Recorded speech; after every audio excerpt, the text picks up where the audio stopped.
Okay, so this brings us to question number 30, again dealing with air traffic control. Again, they give you a nice picture, so you didn't have to draw it. Um, you should see the right triangle in the picture, so most likely to connect all of these variables s and x together, you're going to use the Pythagorean theorem.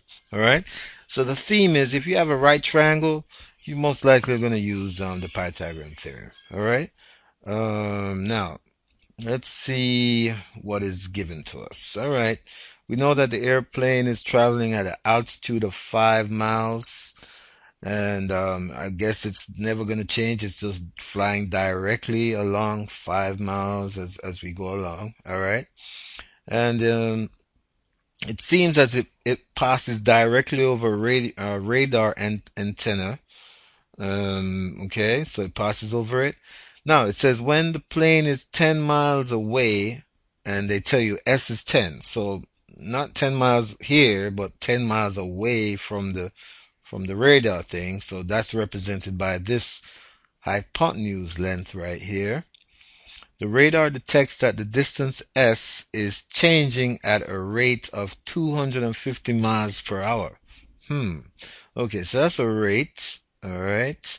And it's telling you that rate is S. So that's given to us. I'm going to write down. Normally I find out what we need to find. Let me just write down real quick. So ds dt, all right, is equal to 250 miles per hour. But something else. This is the rate of change when what? When when the plane is 10 miles away. So this is very crucial because this could be a variable rate, right? So this is when S is equal to 10 miles away. All right. That's the rate. That's given to us. This is given. Okay. Now they're asking you to find the speed of the plane. Well, here's the plane. The plane is flying along here, and that's given by the x. This distance here is given by x.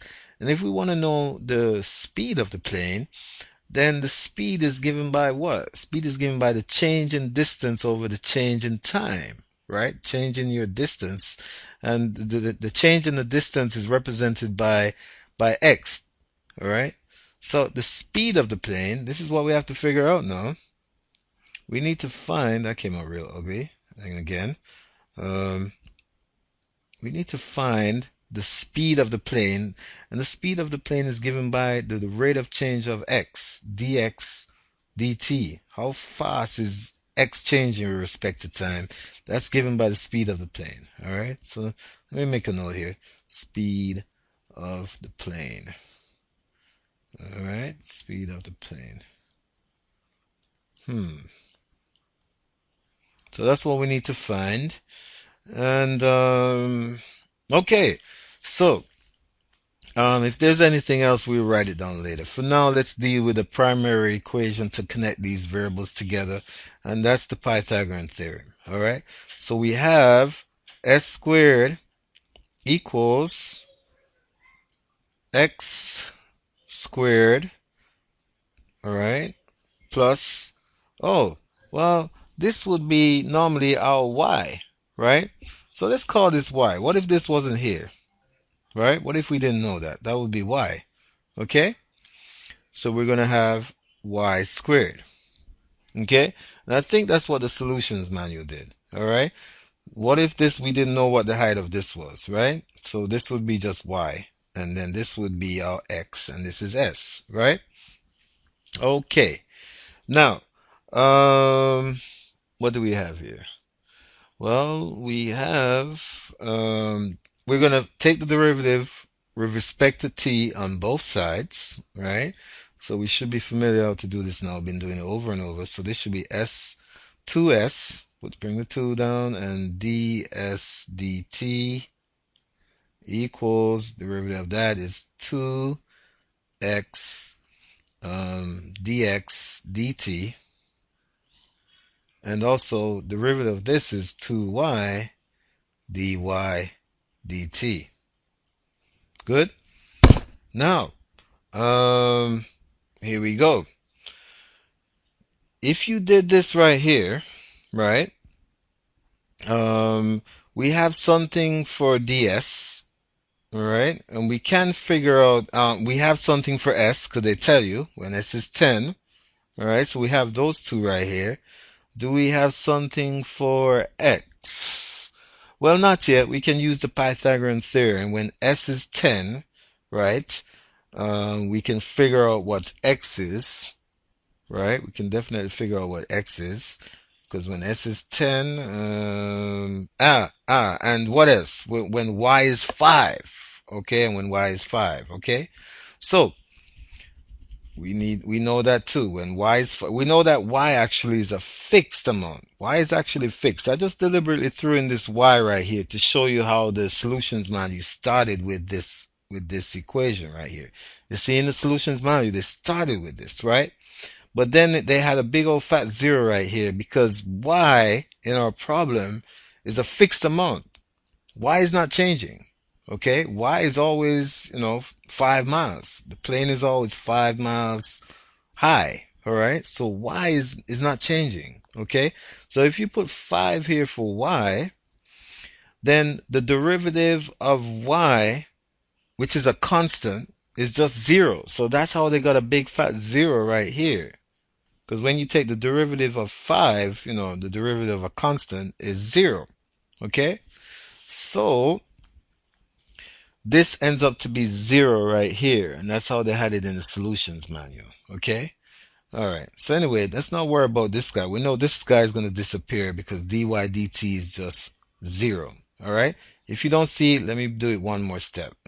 ds equals, s squared equals x squared plus 5. Y is 5. And that's fixed. That was fixed in the problem. So maybe I should have just put it like that from the beginning. All right. I just wanted to kind of show you the connection with why the solution manual wrote it this way. But y in our problem is fixed. Y is not changing. Okay. So we had that. Now, if you found so when you find the derivative of this here, you get 0. All right. So maybe I should start with this then. So I have 2s ds dt plus 2x dx dt. Sorry, what am I doing here? Okay, getting tired. Equals, sorry, I need to put I found the derivative of that. I need a big fat equal sign right here. All right, equals, and then the derivative of this guy is 2x dx dt plus the derivative of this constant 25 is 0. Okay, so that's how they got a 0 there in the solutions manual. But they started off with this right here. But it should make sense that then this here would end up to be 0 because dy dt, well, the derivative of d of y, which is 5, it's constant, is 0. So that's why you should see why this ends up to go away, 0. All right, so this goes away. All right, now so I'm here. This here is the same thing as this here. Okay, now what am I trying to find? Remember what you're trying to find right here. You're trying to find this. My bad. You're trying to find dx dt. All right, we're given this. We're trying to find dx dt. All right, so here's dx dt. Good. So when we solve this here for dx dt, I'm going to divide both sides by 2x. All right, to get this by itself. All right, I'm going to end up with this same thing right here, all divided by 2x. All right, I'm just going to divide this by all by 2x equals dx dt. Right? Now, I have a substitution for ds dt, which is that. I have a substitution for s, which is right here. I just need a substitution for x. All right? Oh, by the way, these twos cancel out. So that's great. All right? So I have a substitution for s, substitution for ds dt. Now I just want to know what x is when s is 10. So that's where you go back to your Pythagorean theorem, right?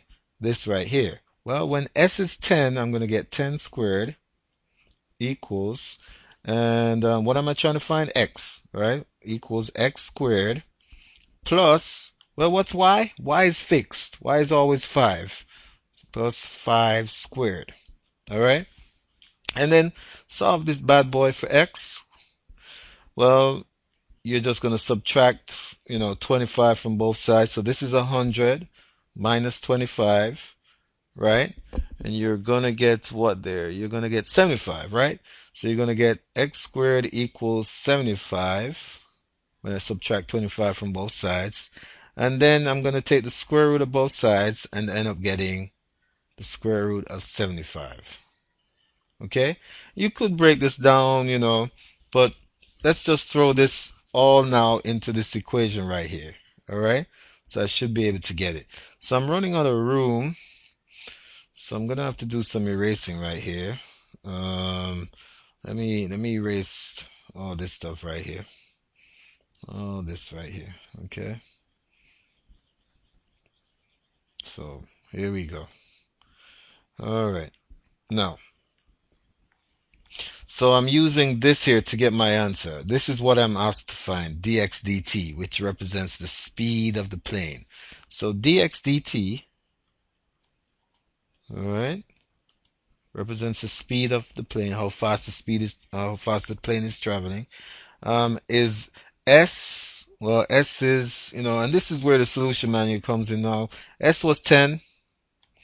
ds dt was given. That was 250. All right, times 250. And x worked out to be this, what we just got right here. Square root of 75. Okay? So that worked out to be that. All right? Now, the book, the solutions manual, again, they broke down this square root. All right? So I guess I should show you how they broke it down, because probably a lot of you are going to be asking, well, how did they get that? This is something you should know, but I'm assuming that you forgot everything. All right. So how did they break down the square root of 75? Well, what's the biggest perfect square that you can get from 75? 25 should come to mind. So 25 times what gives you 75? Well, 3. All right. Then this is the same thing as the square root of 25. That comes out as a 5. Right? And we can't break this down anymore, so we just keep that. So that's how the book got that. All right. So you end up with here. This is what the book did. Just doing a little algebra here, a little simplification. Square root of 75 is just the same thing as 5 times the square root of 3. Okay. And then you could do some, what do you call it here? You could divide, right? 5 into 10, and you get 2. All right. And then, so 5 goes into 10, 2, and then 2 times that gives you 480 over the square root of 3. Good. And guess what? They rationalized this. Okay. So if you're trying to figure out how they went from this step to the other step, they rationalized it. So let me put it in red right here. They multiplied top and bottom by the square root of 3, which is nice. Okay, that's cool.